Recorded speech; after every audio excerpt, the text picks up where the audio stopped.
Hey everybody, welcome back to the podcast. Today we have a very special guest on the show. Her name is Stacy Singledecker.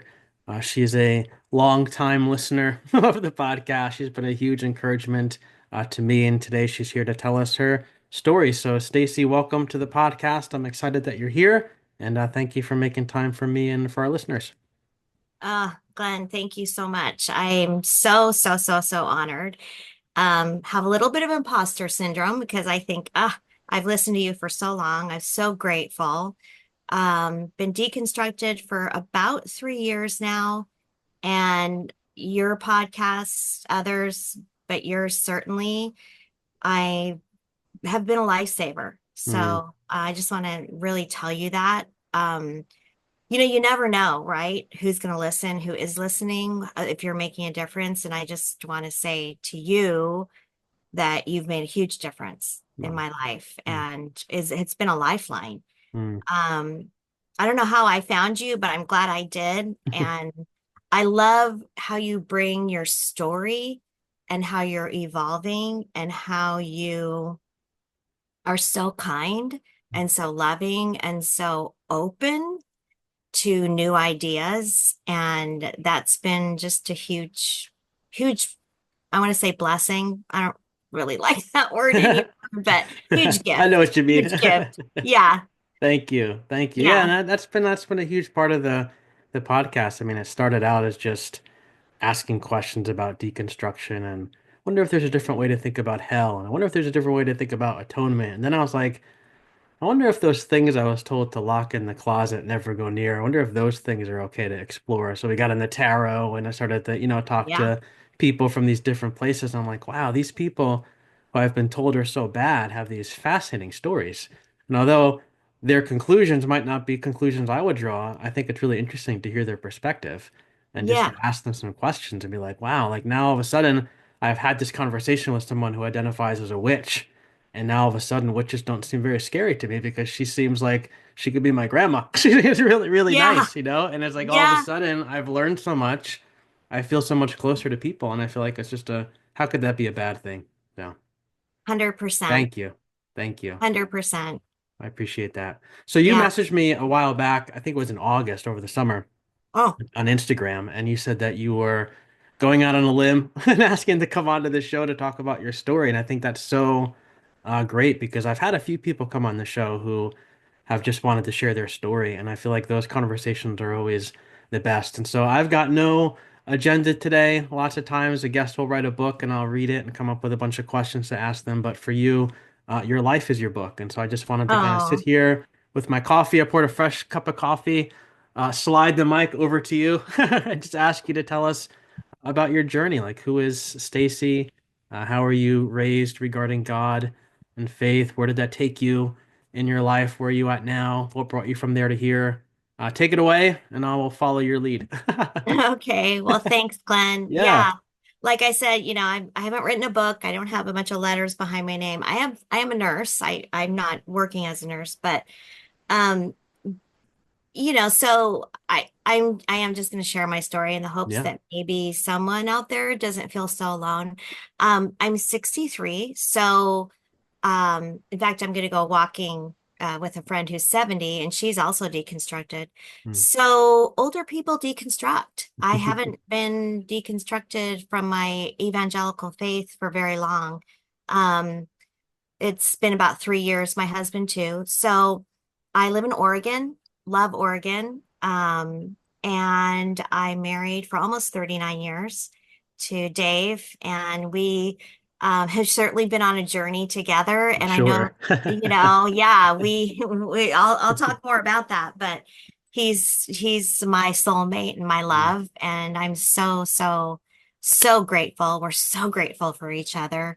I would say we've been on parallel paths. We're different people, mm, and you're taught that you're one flesh and all that, but we're really, I would say we choose love, but we're not, you know, we're different people. We have yeah. different personalities and different strengths, and Mm, that somehow it works for us. mm, Well, I have two grown kids. They're 37 kind of lose track. After a 37 and while. 35. Yeah, a son and a daughter.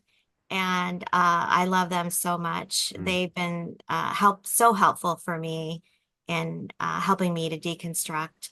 And they, between them, have given us three beautiful granddaughters. mm, And they're, again, having them be in my life and be born certainly have helped me deconstruct. I so resonate with your story about your daughter when she was born. I love that story, and mm. you put your finger in the NICU bed and she grabbed your finger. And I so relate to that, Glenn. Yeah. That didn't happen with my own children because I was in the evangelical world, but it happened with my grandchildren. So I can Hmm. certainly relate to that. Yeah. Um, So I was born in 1961. It seems like forever ago when I talk about it because things were so different. I did not grow up in an evangelical home, and that too is a little bit different. So many people that I hear on different podcasts or wherever grew up in the evangelical world, and I didn't, but I Mm. grew up in a really fundamental home. And so you can have fundamentalism without religion or, Yep. whatever. You can Yep. just have people that have these fundamentals because they keep them safe. Mm. And strict rules, strict things in my childhood. And that certainly came from my parents' trauma, which has taken me a long time to sort of, unpack. Hmm. But as a child, I had everything I needed and wanted physically, but I didn't have what I needed mentally and emotionally. Mm. There was no love. My parents were very strict and they spanked and yelled and all that. Mostly my mom, because my mom was at home. Every mom was a stay-at-home mom in the Mm. 60s. No moms worked in my little Your neighborhoods that I spear. grew up Yeah. on. All the moms were home. Mm. And dads went to work, and there was no mental or emotional talk. There was no talking about mental health, um, which certainly was there, but when it was talked about, it was presented as very scary. Mm. Um, Things like depression, anxiety. There were no words for that. There was no trauma that didn't exist. It did exist, but that the wording that we The have idea. Yeah. now. Hmm. Insane asylum. I grew up with, the movie One Flew Over the Cuckoo's Hmm. Nest. So any of that was presented to me as very scary.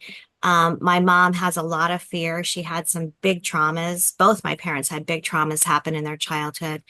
And the way that they dealt with them was to just stuff it down, just stuff it, just move on and keep going. It Just, happened. Get over it. Move it on. happened, get Yeah. over it. Yeah. And they will still say that. Just Mm. forget about it. Just, they're in their 80s. They'll never listen to this, so I can talk and be free.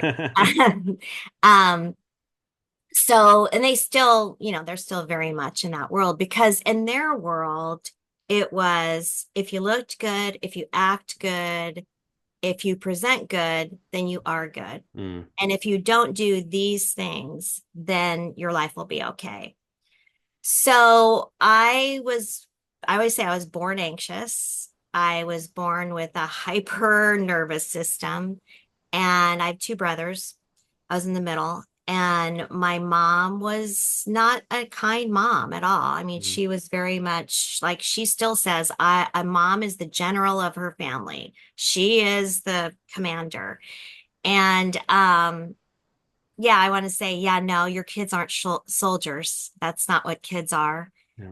And so I very much had the idea that I needed to please her, that I needed to do everything she said because what if? It's so funny because your podcast is what if in a very positive way. Right. Like, hey, what if this, maybe there's another way? And it's Yeah. so great. But I grew up with a what if of everything is scary. The Yeah. world was scary to me. It was Yeah. presented that way. And Mm. I absorbed that. My brothers have different responses to it. But my response was I absorbed it. And the world was scary. Now, I have this in me, and I'm so glad I can be really feisty and snarky and sassy. So that has served me well at Mm, different times. Sometimes it hasn't. I've been really shamed for that. But as a child, it was great because there were times where I just went, I'm going to go and play and do what I wanted. And, the nice thing in the 60s and 70s was we did get to go and really do anything. Like our mm, moms would say, come home when the street lights come on. yeah. And we were like a pack of wolves. I mean, we would just run around and play and ride our bikes. And so that was a great thing. Mm, But I definitely really fond. I had a trauma response with my mom and I fawned to her. mm, And I wanted to make her happy. She was so unhappy. She's still so unhappy and has never addressed her own mental health and her own trauma. She just can't, Glenn. They're in their 80s. It's scary to them and they can't go there. They mm, can't face their stuff. So anyway, we did go to church. But I knew nothing. I knew nothing. But I had a deep need, which all humans do, to be loved, to mm, be accepted, to belong somewhere, to have a group. And so, when I was in high school, I my brother, I grew up in the Bay Area, it's San Francisco Bay Area, and it was very Catholic. And I knew I didn't belong there because I wasn't invited and I couldn't go because I wasn't Catholic. So that I think kind of created in me, a curiosity. I wanted to know God. I wanted to, have some kind of faith. And I don't really know where that came from. mm, Um, but I think, it's probably very nuanced. But anyway, my brother became a Christian in high school through the Fellowship of Christian Athletes. And I saw something in his group, his friend group. And I thought, well, I want that. I want mm, what they have. They're different. They have joy. They have this. And I really think it was just that I wanted to belong. mm, I wanted to be a part of something. And so I went away to college. I got my first panic attack in college. They didn't know what it was. But it was really hard. College was really hard for me. I wasn't a partier. I wasn't, you know, into that part of college, but I kind of became that. I got involved in a sorority. Um, didn't really like that either. And so, but love my older brother and I so wanted his love and attention, right? I mm, mean, I was primed for that.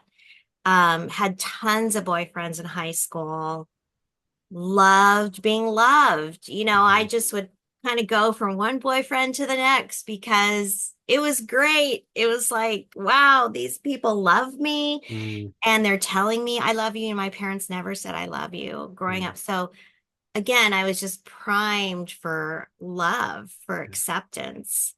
And so in college, I'd broken up with my high school boyfriend. And so in college, I had my panic attack. I was really lost and, lost. mm. Um, and my brother shared with me the four spiritual laws. I was home for Thanksgiving. Do you know what that is? The four spiritual laws. You can remind me of them. I've heard it, but I don't know Yeah, them off the top of so my head. it's the tract and it's four laws, Yeah. spiritual laws on how you become a Christian. Mm, And it's four things. And he sat me down, and I was just so excited that he was paying attention to me. He's a really quiet person. In fact, he's a pastor mm, now, has been forever.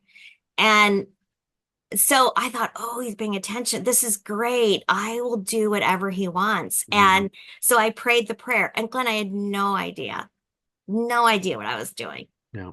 But I knew that I had done something great because he was so excited. Mm, And he was like, okay, now that you've done this, and you know, and the four spiritual laws is a campus crusade for Christ mm, thing. Do you know them? Yep, I know them. Yeah. Yep. Yep. Okay, so they're called Crew now. Mhm.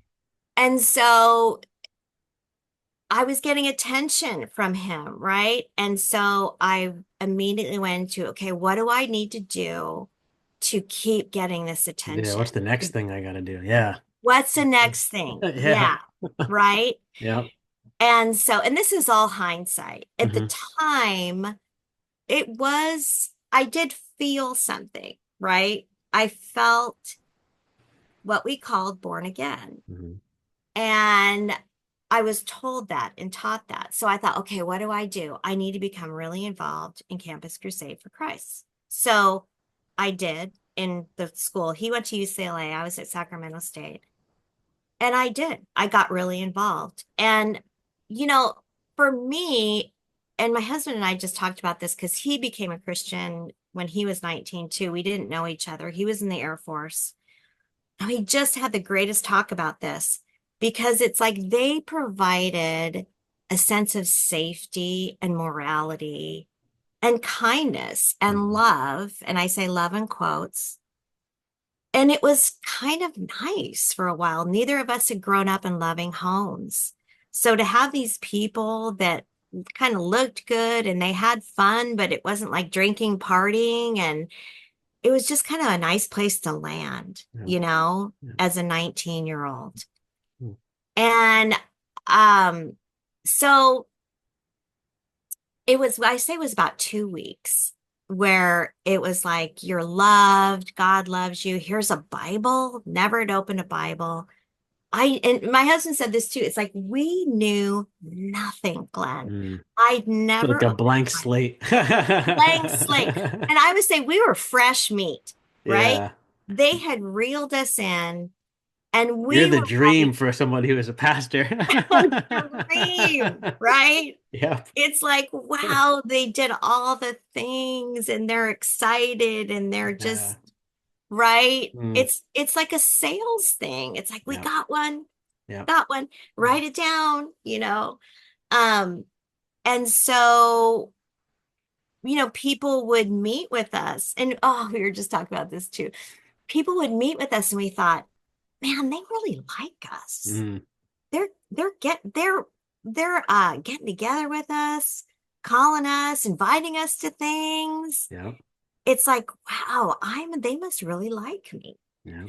And I think some of that was true. Mm-hmm. But the reality is that we were a commodity, Glenn. Mm. You know, I felt important. I felt seen. I felt heard. I felt love. But it quickly became, I wasn't. I was loved for what I could bring to them. Yep. And that was at the time I was vice president in my sorority, and they didn't have a presence in the Greek system. Mm. And so all of a sudden I became their in to the Greek system. And I quickly learned, like my childhood, I had to work for love. I had to look good, present good, act good for love. Yep. And that just it's hand in glove, Glenn, hand in glove into the evangelical world. Yep. That the way to be a part, the way to be accepted was not to be myself, which of course at 19, 20 years old, you have no idea who you are. Yep. That to be accepted into that, I had to really work hard. Yep. And I did. It was really no different than the life that I had before, but I was told that it was different. Mm. Um, so I didn't really learn for me. In fact, I remember I transferred schools. I got into nursing school at San Jose State, and that's where I met my husband. I got involved in Campus Crusade, which, there's always this nuance to our stories, right? Because I met my husband there. I had a good group of friends, Mm-hmm. but it wasn't just like friends to learn and explore and, hey, let's read about how God loves us and let's learn about, it was like, no, people are dying, going to hell. So we have to go out there and share and do these Bible studies. and work hard. And I remember being, I was leading this Bible study in this sorority, and I didn't want to be a part of a sorority anymore. It's like Mhm. that was my old thing. I don't want to do that. But I felt like I had to because again, I was there in the sort into the Greek system. And I was leading this Bible study, and I thought, I have no idea what I'm talking about. Mm. I've never done this Bible study. Right. You know, What am I doing? what am I doing? And these girls had grown up in Christian homes. I mean, they knew way more than I did. Right. And so I felt like such a fraud. Mm, And I was. I mean, you know, so I got out of that and you know, so it was kind of this nuanced thing because it was kind of a fun group and we had a mhm. good time, but there was also these things that I did that I didn't want to do. I mean, we would do evangelism, cold turkey evangelism, right? Yeah. Which is there's a survey. So I was with the person that was on staff at Campus Crusade and we'd Yeah. meet together and it's like, okay, let's go out and ah, I'm already cringing inside. I know I you know. already feel it, I right? hated it. You Yeah. feel it. It's just Uh, horrible. And it's so deceiving. I mean, you yeah. come up to somebody and you say, "Hey, can I do a survey?" And they're like, "Sure." And it's so wrong. And so, Yep. Yep. but it's what I felt like I had to do to be a good Christian. And my Sure. husband had that too. Like, well, what's a good Christian, Glenn? Yeah. A good Christian is someone who's on fire for the Lord, who gives up everything for God, who puts him first, so we wanted to be that. Yep. We wanted to be the top notch, Christians and give it all for Jesus and do all the things. And so what did that mean? That meant giving up our lives, Yep. whatever that means, Glenn, Right. right? What does that even look Right. like? It usually Sacrificing was my me. life. Right. I know. And usually it was that we'd read biographies, Hmm. of certain people, and you kind of go, well, I should probably should do that. Or, does it mean like the deepest, darkest Africa, maybe China, and so for my husband and I, it definitely meant full-time ministry. Hmm.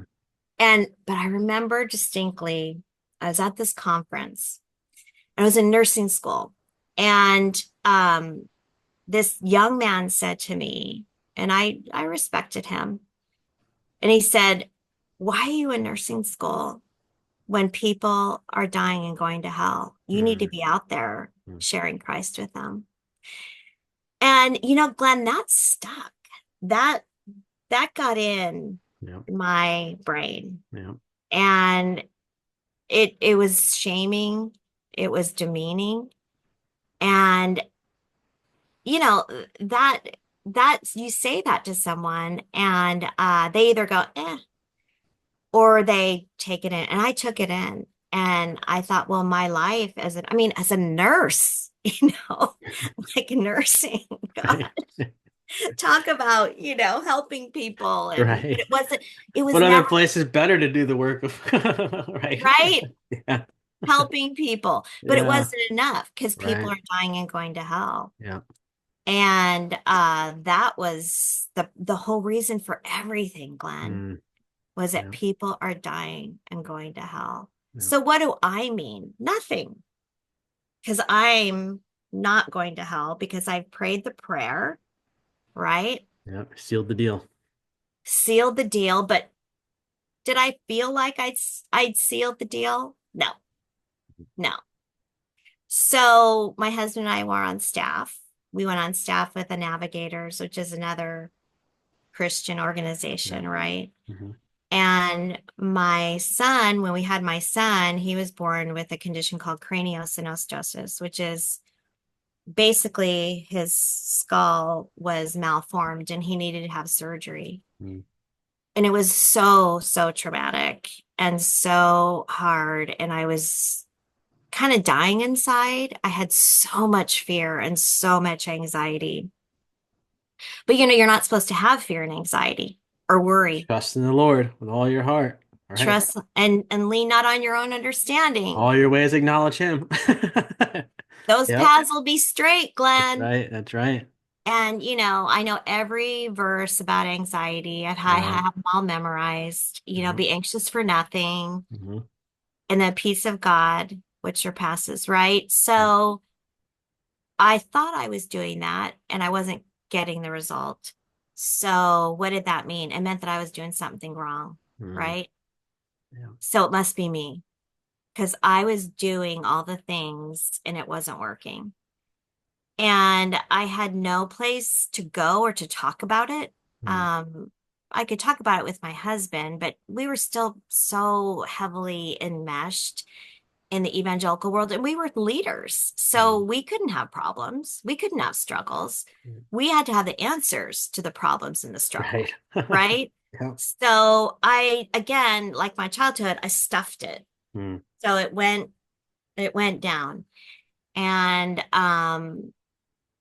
yeah, super hard, super, super hard. My son had surgery again. We lived in Arizona. Mm. We had moved there. We were on staff at an Air Force base. I was so lonely, so needing friends, someone to talk to, therapist. Yeah. But therapy wasn't encouraged. I mean, Mhm. it was seen as a losing thing. I mean, if you need therapy, you don't have God, you're not strong, you're not Mm. trusting in him, you're Yeah. not.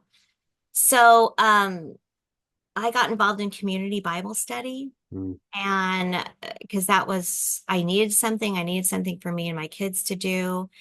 And it's so sad because the people that were our bosses really discouraged that. They discouraged us from getting involved in anything else Yeah. but what we were involved in. And told my husband, I'm going to break. I have to have something for me. I have to have something to go to that's going to feed me. Yeah. And there's this horrible idea that we don't need to be fed, right? That we're supposed to be the example to everyone. That's right. And we're not supposed to have needs. And if we have needs that aren't being met, then there's something wrong with what we're doing. Jesus is all you need. So if Jesus you is have all needs, then clearly you're not aligned with Jesus very well. Yeah. Yeah, you're not praying enough. You're not memorizing. The navigators are really big on memorization of Yeah. scripture. And so, and I was good at it. If you told me to do something, I would do it Yeah, because I'm like that too. I will Like a really, yeah, soldier. I'm you're, like a soldier. Yeah, whatever you need, I'll do it. oh, I love when you say that, Glenn. I'm the soldier I so relate to that. Yeah, right. Yeah. We're gonna get it done because I wanted to feel good. That's I right. wasn't feeling good, Mm. you know, and I just wanted to feel good in my skin and my body and Yep. feel the love of God. Um, and I want to say I certainly had that with my husband, and I'm so grateful for that. Mm. Unconditional love is a wonderful thing. It was presented to me, and I had no clue what that was. Um, but it sounded great that I was loved no matter what. Yep. My husband truly embodies that. And I'm so, so lucky for that. But the Christian ministry that I was in talked about it, but absolutely Yeah. not, Glenn. The love was, I could present unconditional love to other people, but it was my love that I had from God and from others was totally conditional. Yeah. And I You don't know if know, you saw, I mean, I saw that when I started to deconstruct. I remember I had this aha moment. I said it to my wife. I'm like, I'm really bothered by something. And she's like, what's that? I'm like, we're asking all these questions. And all these people who we've grown up with, who we've been with for years, we've been through the trenches with these people. They're all turning their back on us because of some questions. And I said, and yeah, I'm realizing that I was loved because of what I believed, not because of who I am. And I said, that really disturbs me. It makes me very sad, but it makes me really angry yeah, that I've been told how loved I am, how accepted I am, and I've this safe space has been cultivated for me. And I said, I've poured out my heart in these places, and now I'm being turned on. And I was like, how in the world is that unconditional love? And when you talk about my daughter being born and she reached for me in the tank, I thought to myself, no matter what this child grows up to believe, I will never turn my back on her. I don't care what questions she has, how much she pushes back and whatever it is, I could never, ever, ever turn my back on this child. And I said, I've been told that that's the kind of love that God has for me, all these church people have for me, but that's not what my experience is at all. And that just really wrecked me in like a lot of different ways. So as you're talking, that's what's going in my mind, but please continue. Oh, I love that, Glenn. And that is 100% my Mm, experience mm, was this kind of, dichotomy of, wait, God loves me and you love me, but it doesn't feel like love, no, no, you know? yep, And yeah. then you get stuff like, well, love isn't feelings. Love is sometimes harsh or discipline or Boy. whatever, or Yeah. punishment, Yeah. And I think, no, I don't think it is. I think you're I wrong. think, yeah. Yeah. And it turns out I was right, Glenn, and you were right. But for gosh, a good 40 years, what was it? It was the box, Yep. right? And I Yep. call it a cage. For me, it was a cage. Um, and I've had people say, "Well, Stacy, why did you stay so long? Why did you stay so long?" Well, because very cultish. I don't want to say it's an actual cult, although it does have many Yeah. cultish Yep. sort of, things. And so maybe I shouldn't be afraid to say what it really is. And that is, they get in your head, right? Hmm. They get in your head with the fear of hell, the fear of being wrong, Yep. um, Being left behind, right? being left behind. Yeah. I love your story, Glenn, and some others about, the movie that you saw and how traumatizing that was. And Yeah. I'm so sorry for that. I knew that my brain couldn't handle stuff like, Right. So the Left Behind books came out and I knew I couldn't read them. Yeah. But I'm glad I read one and I thought I was just snarky enough and sassy enough to say, well, how do they know? I, this is a novel Right. and I'm glad because things it became so popular, right? That it's Yeah. like you got to read this, you got to, Yep. Um, but yeah, so I definitely had some mental health issues for sure. I asked you if I could talk about this. Hmm. I have obsessive compulsive disorder, OCD. And so it was definitely I've had it since I was a little girl and didn't know it, didn't and just because you become a Christian, right? It doesn't these things don't go away. You kind of think they Poof, should. gone. Right. Yeah, boof. Now you're Everything's like, your good. life is wonderful and you Right. have no problems. And so, anyway, so I started again, really anxious, had periods of depression. My dad suffers with depression. And so what is OCD? I kind of want to explain it Yeah, because, please. and thank you for giving me this platform to Hmm. talk about it. It's Yeah. so important to me, and mental health is so important. Mhm. Because it's not even in our society, it's not really talked about. There's still a big stigma. There is certainly way more in the evangelical spaces that I was in. Yeah. Um, if you had a mental health, it was like my childhood. It was scary and weird. And if people had mental health issues, they never got better. So anyway, I OCD is not what you think, not what, it's not people being, washing their hands all the Mhm. time. Certainly it can present as that, but mostly it's your brain's inability to detect intrusive thoughts and kind of deal with them. So everyone has thoughts, images, urges, feelings, whatever that come and they're painful. Mm, And our brain deals with them by like spam, you know. So our brains are these amazing things that have the ability to sort of clean up whatever happens and do away with it. Like, you mm, know, we have spam, right? And we yeah. don't look at it Hmm. unless, right. So Spam folder. Yep. Throw it in spam there. folder, and we Yep. don't look at it. We just think our email is going to take care of it, and Trust it it. Yeah. does. Yep. Trust it. Yep. Yep. But for people with OCD, our spam folder is always there. And so Mm, we're always kind of going, oh no, like you get an intrusive thought or feeling or urge or whatever.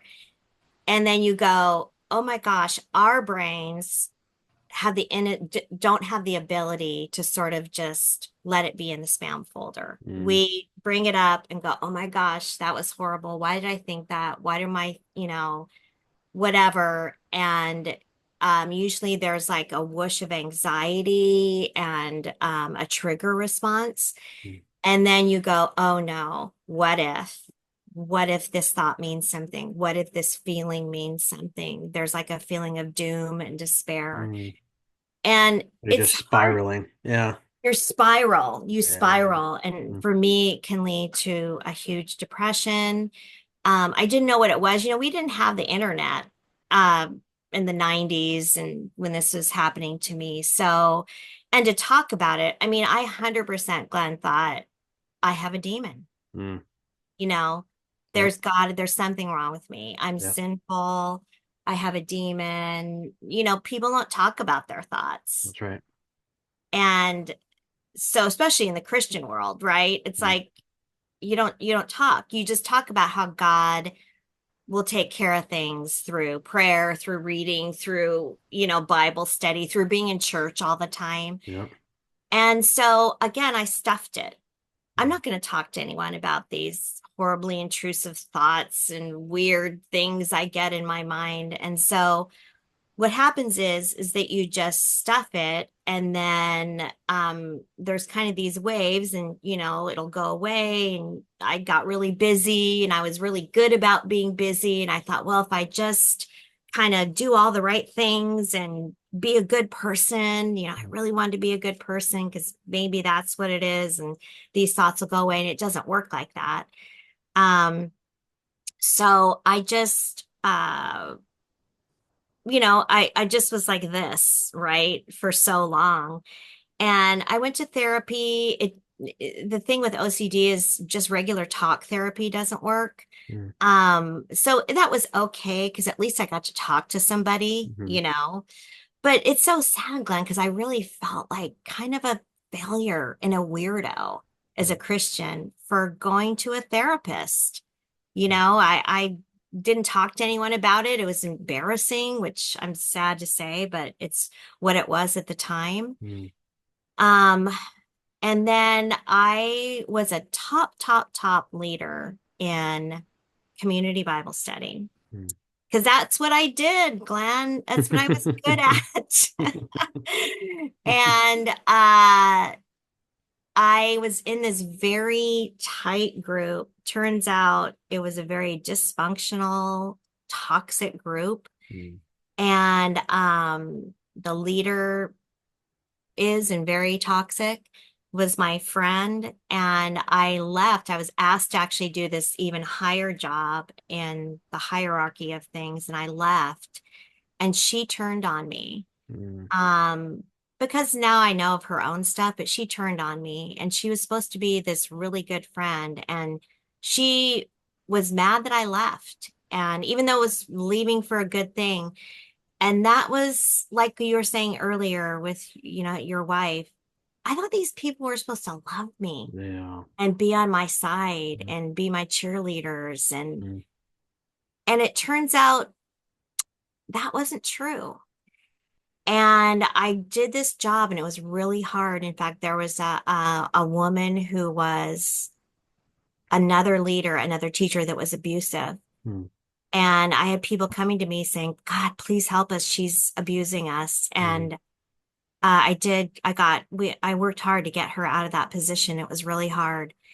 And so I did some good things, but this group that was supposed to be my group, was supposed to be my cheerleaders, my people, turned on me because of this Mm, one woman. And she made my life like a hell, a living hell for 2 years that I was in this position.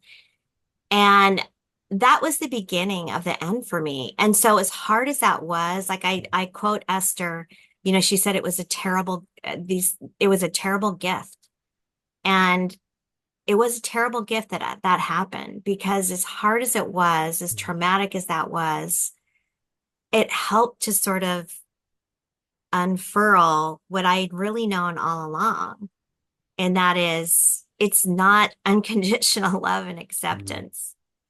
And it took me a while to go there because I think it was so painful and so hard that I couldn't do it all at once yeah. because I think I would have just completely fallen apart. Mm, Um, and then did what I thought I had to do, is get involved in my church.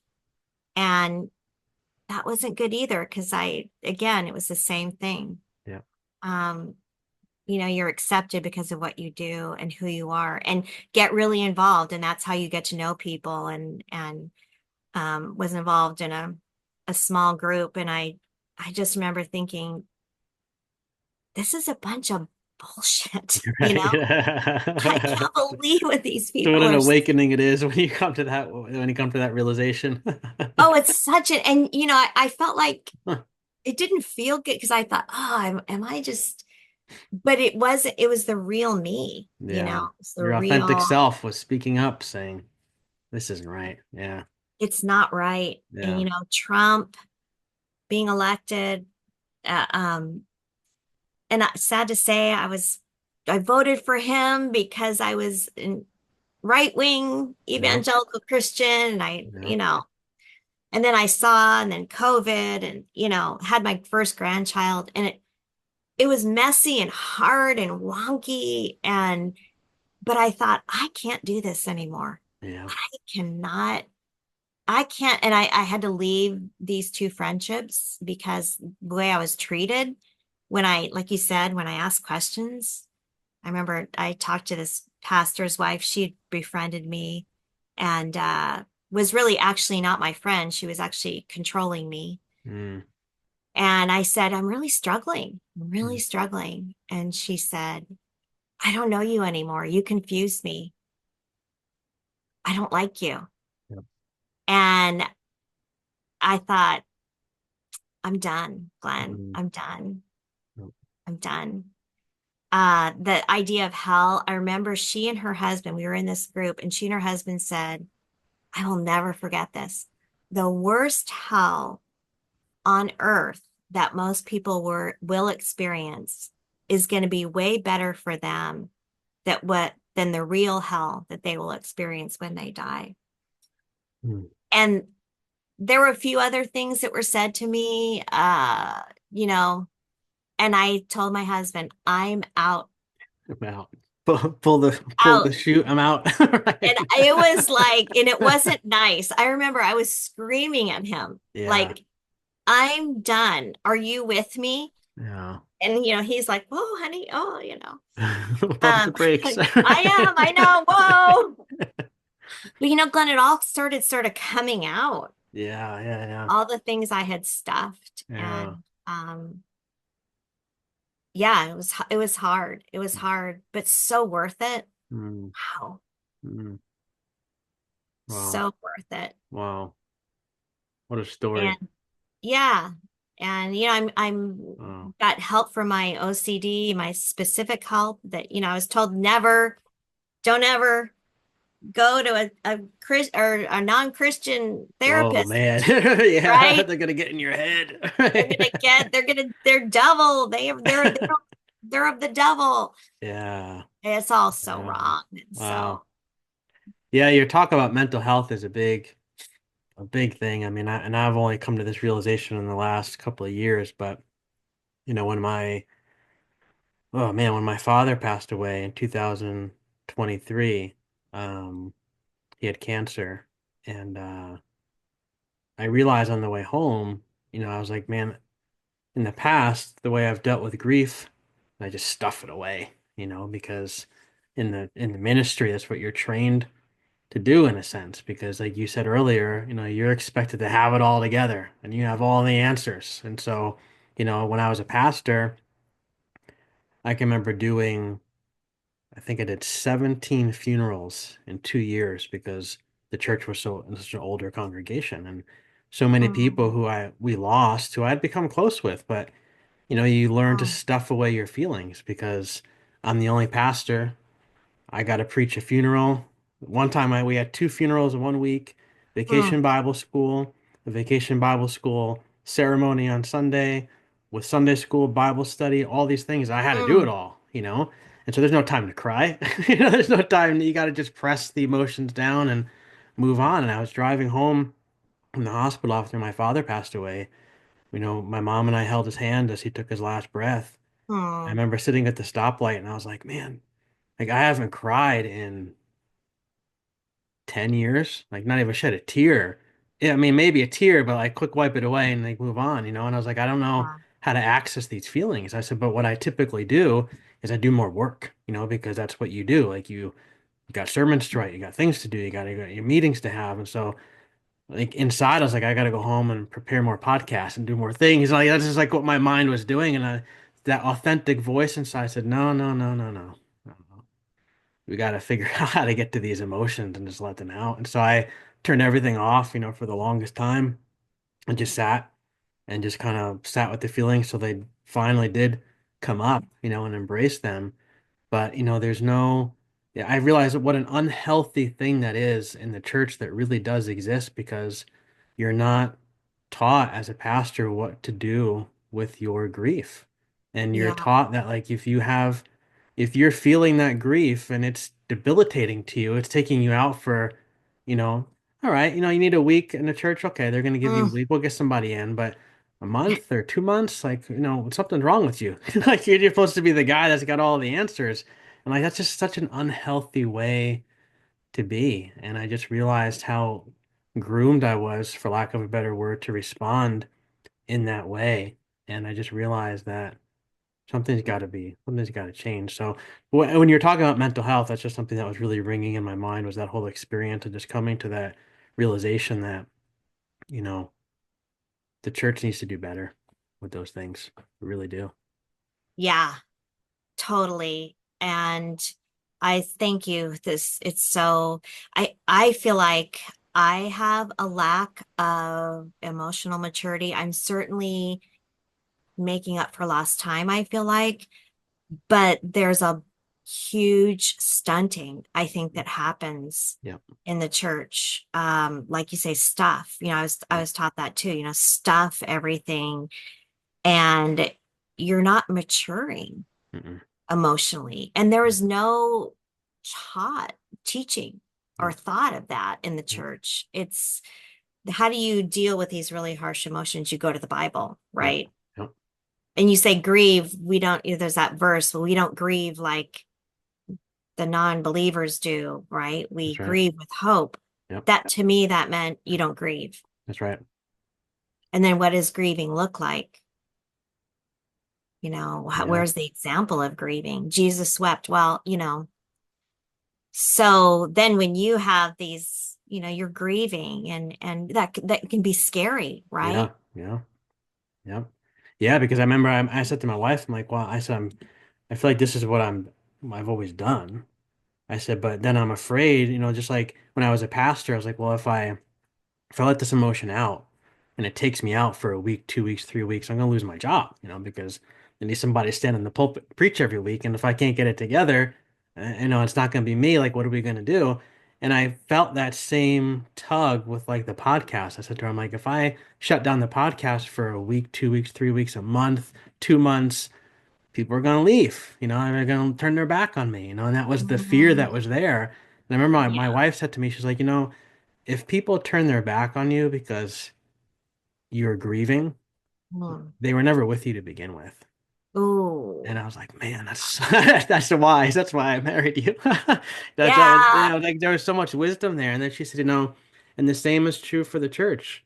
She said it's easy to play Monday morning quarterback and look back, but if you're going through a hard time as a pastor and you need some time away and people turn their back on you, they were never with you to begin with. And that's not what love, like we said before, unconditional love is all about. Like unconditional love is I'm with you through the Yeah. thick and the thin, whatever it is, we're going to get through it together. And if people are turning their back on you because either you have questions or because you're going through a hard time, you're grieving, that's not what love is about. No, not at all. Yeah. And I know you talked about that you did that, Glenn, and Yep. that was so powerful, that you did that and you Mm, said, I need that time. And then you talked about it and you've been so open and honest about and vulnerable. And wow, there's so much more when you do that than if you just look like you have it all together. that's right. That doesn't do, and I'm not saying you, but we're taught that, right? As a leader, or whatever platform we have, we're taught to look like we have it all together. Yep. And that's, I think, doing such a disservice to people because Yep. then they think they have to have it all together, That's right. which is what the world that I lived in for so long. I couldn't Yep. have problems or sin or whatever it was. I mean, I don't believe in any of that anymore, but um I couldn't be me. I couldn't Yeah. just struggle, and which is what life really is Yeah. not having all the answers to everything all the time. That's right. That's right. The other So, thing too about mental health is last thing on the last note that I wrote down here, but you had talked about um like you thought you had a demon.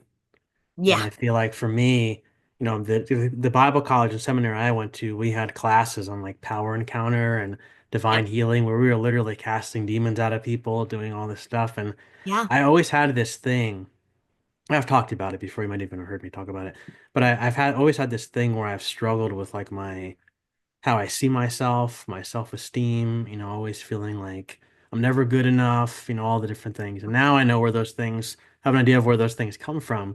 But when I was in school, especially like in preaching classes and stuff where you got to stand up in front of your class, and you're being evaluated and you got to preach and, it's talk about imposter syndrome. Like you never feel like you're good enough and the Oh yeah. professors are watching you and they're grading you and then they're critiquing you when you're done and you just feel like crap. And I can remember so many times standing up there, like literally shaking because like I didn't feel good enough, didn't feel like I was enough.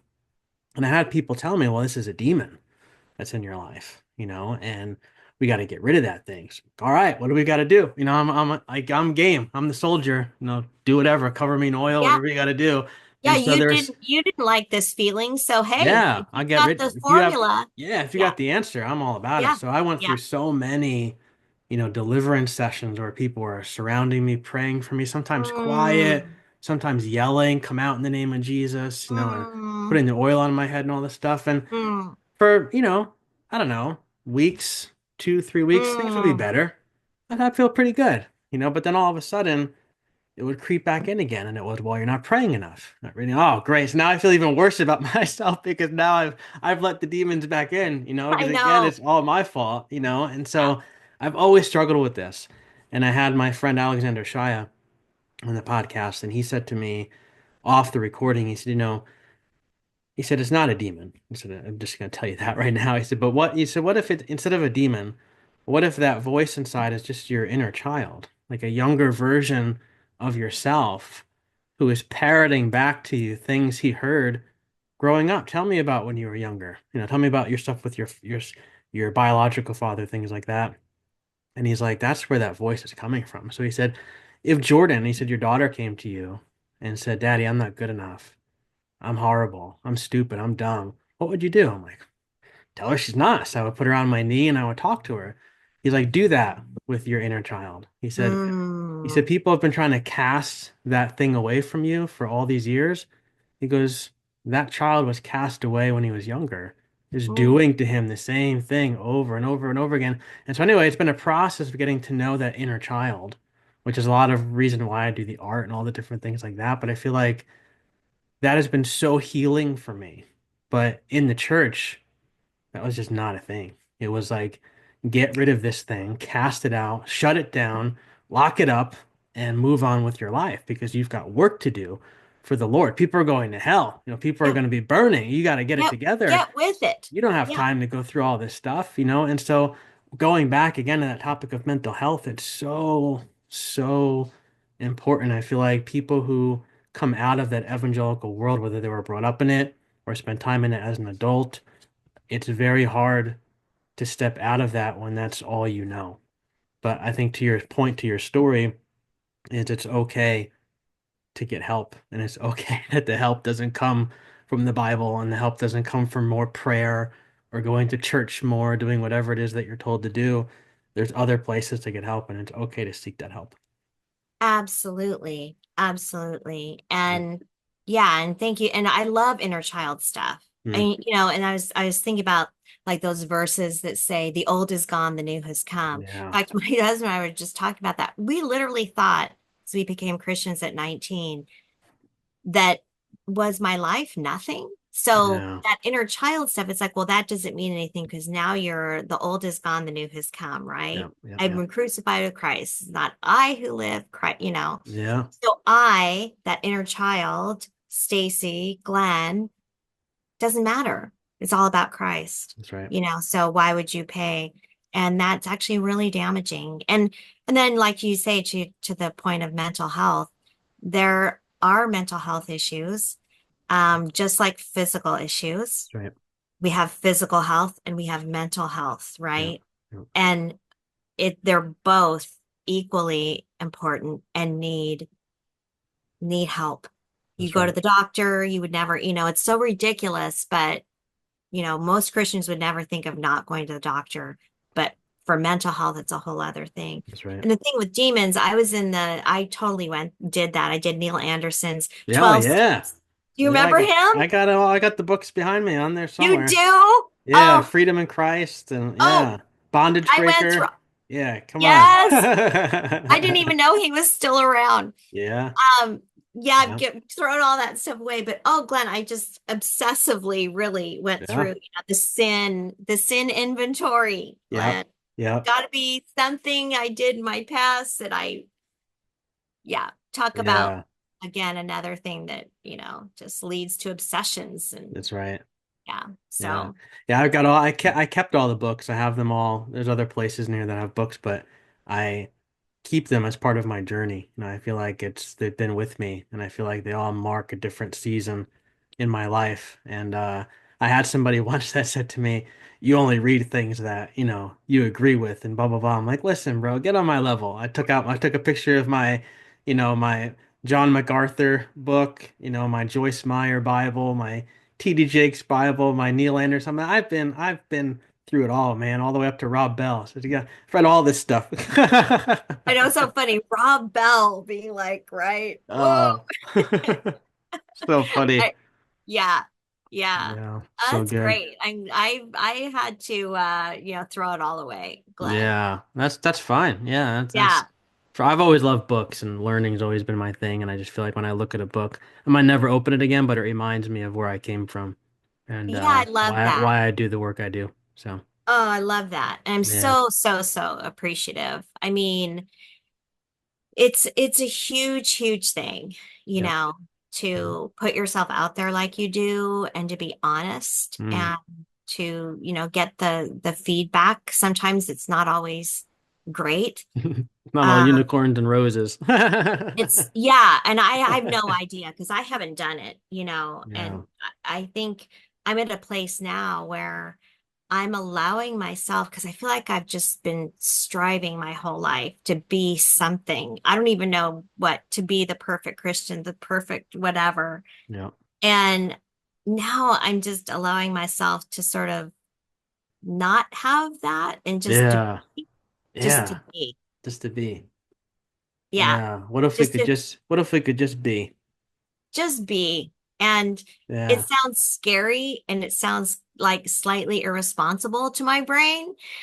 And I know that's the trauma from my past, but I just am kind of letting my life happen and unfold and learning about me.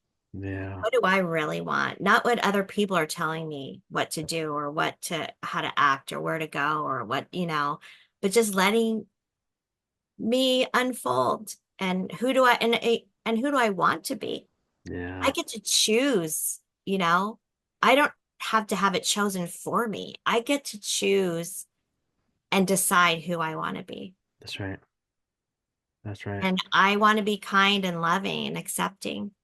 But I want all the emotions too, Glenn. They're not good emotions and bad emotions. They can all come to the table, That's right. be present as That's they right. need. That's right. Yeah, Yeah. we talked to our daughter about the mind table, and she's 7, so she's learning about all of her emotions. And we say Mm, that, picture a big kitchen table, and everybody's gathered around for a feast, and you've got anger, you've got sadness, you've got this, and you got that, and you got that. At the head of the table sits your capital true self. You sit at the head of the table. And anger doesn't sit at the head of the table. Sadness doesn't sit at the head of the table. They're all welcome to the table, but your true self is the one who's in control. And that's something that we always remember. And so sometimes when she's getting those big feelings of anger, sometimes she'll say, I think anger's sitting at the head of the table. All right, well, let's I tell anger to love move that. over. Let's tell anger to move over. Yeah.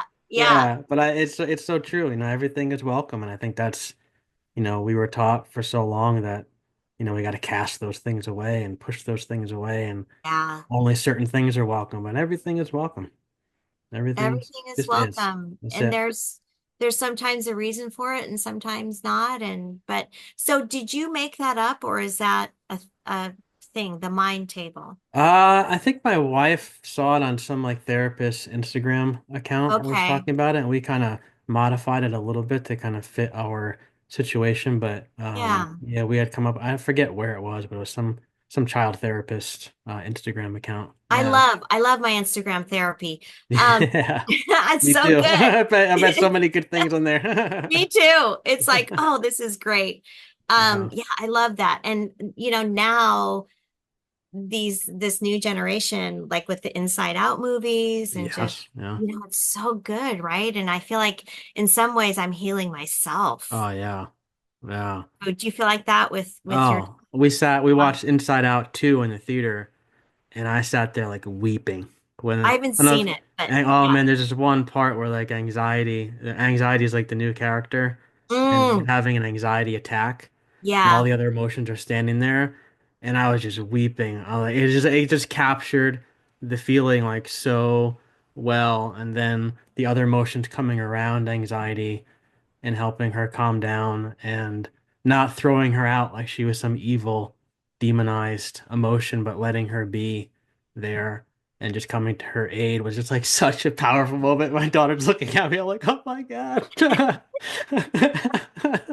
Oh, I love that Yeah, though. but like I wish we would have had those movies when we were kids. I said to my wife on the way home, like Too. we saw Mufasa die in Lion King and we saw Bambi get shot. I said, but at least I said, but so now we have these other movies that can be so healing and so helpful for us, and it's just so great. So It's a wonderful thing. It gives me yeah, hope, it you really know, does.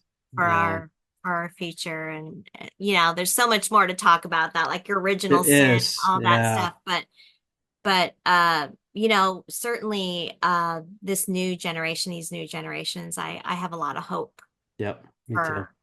for what they will be. And my generation can certainly look and be demeaning to the millennials and to Gen X and Yep. Gen Z. And I don't do that at all. I've learned so much Mm, from my kids, from my grandkids. yep.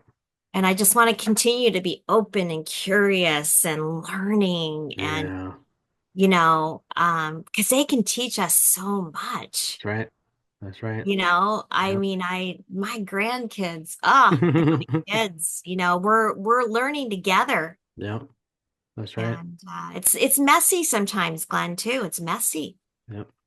you know, and certainly, we have those, my husband and I have those things that we're still kind of like this with, and it's like, wait a minute, let's keep learning. Let's Yep. keep being curious, Yep. you Something know. powerful happens when we approach life like this as opposed to like Yeah, this, right? yeah, Yeah. With our hands yeah. open instead of our fists closed and ready to fight off everything that's different. Yeah. Yeah, and Yeah. it's funny because I like myself better. My husband, when we were in that world, we were watching the news. I remember we turned to each other and we went, "Who have we become?" Like, Yeah. what are we? What are we I doing? don't like us right now, Yeah. you know? Yep. And so that was a big turning point. I'll never forget it. We looked at each other and went, Yep. gosh, we're so angry and so, the world is not, it's not as bad as it was presented. It's, Yeah. you know, Yeah. some of the best people I know right now are people that I would never have been allowed to be friends with, Yeah. That's right. you know, Yep. That's right. Yeah. and they're wonderful and beautiful and amazing. Yeah. And I'm so glad my world has expanded and That's right. I will keep letting it expand. And it's not scary, Glenn. Turns out that it's actually pretty great if you That's just it. take the time to sort of get to know people. That's it. So good. Stacy, we are out of time. Yeah, We could keep talking for I think another I couple hours, I'm know. sure, but maybe we could I do a love part it. two someday because I'd like to have you back to explore some Oh, more things a little I bit would more in depth. But I would love it. You're so wonderful. thank you. So are You're you. just such a nice guy and smart and all the things, but so appreciate you. Thank you. I appreciate you and your support and your love and encouragement. It means the world to me and to my family. Yeah. So thank you. Thank you, Glenn. We'll do it again soon. Okay. Thanks so much. Take